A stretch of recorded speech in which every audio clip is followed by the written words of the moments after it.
ಸೂರಜ್ ರೇವಣ್ಣಗೆ ಎದುರಾಯಿತು ಬಂಧನದ ಭೀತಿ. ಸೂರಜ್ ವಿರುದ್ಧ ಅಸಹಜ ಲೈಂಗಿಕ ದೌರ್ಜನ್ಯ ಆರೋಪ ಕೇಳಿಬಂದಿದೆ.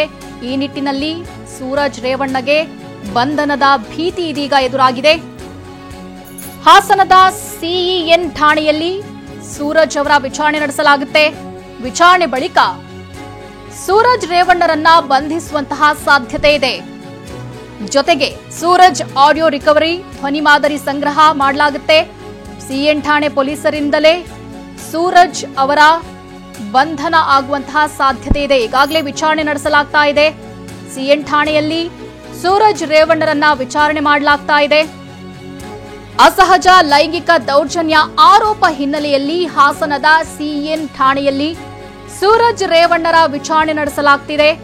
ಇನ್ನು ವಿಚಾರಣೆಯ ಬಳಿಕ ಸೂರಜ್ ರೇವಣ್ಣರನ್ನ ಬಂಧಿಸುವಂತಹ ಸಾಧ್ಯತೆ ಇದೆ. ಇದೀಗ ಸೂರಜ್ ಅವರ ಆಡಿಯೋ ರಿಕವರಿ ಮಾಡಲಾಗ್ತಿದೆ. ಜೊತೆಗೆ ಧ್ವನಿ ಮಾದರಿಯನ್ನು ಕೂಡ ಸಿಎನ್ ಠಾಣೆ ಪೊಲೀಸರು ಸಂಗ್ರಹ ಮಾಡಿದ್ದಾರೆ. ಇನ್ನು ವಿಚಾರಣೆಯ ಬಳಿಕ ಸೂರಜ್ ರೇವಣ್ಣ ಅವರನ್ನ ಬಂಧಿಸುವಂತಹ ಸಾಧ್ಯತೆ ಇದೆ.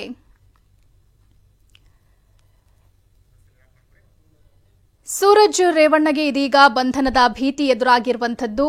ಇದೀಗಾಗಲೇ ಸಿಎನ್ ಠಾಣೆಯಲ್ಲಿ ಸೂರಜ್ ರೇವಣ್ಣ ಅವರ ವಿಚಾರಣೆ ಕೂಡ ನಡೀತಾ ಇದೆ.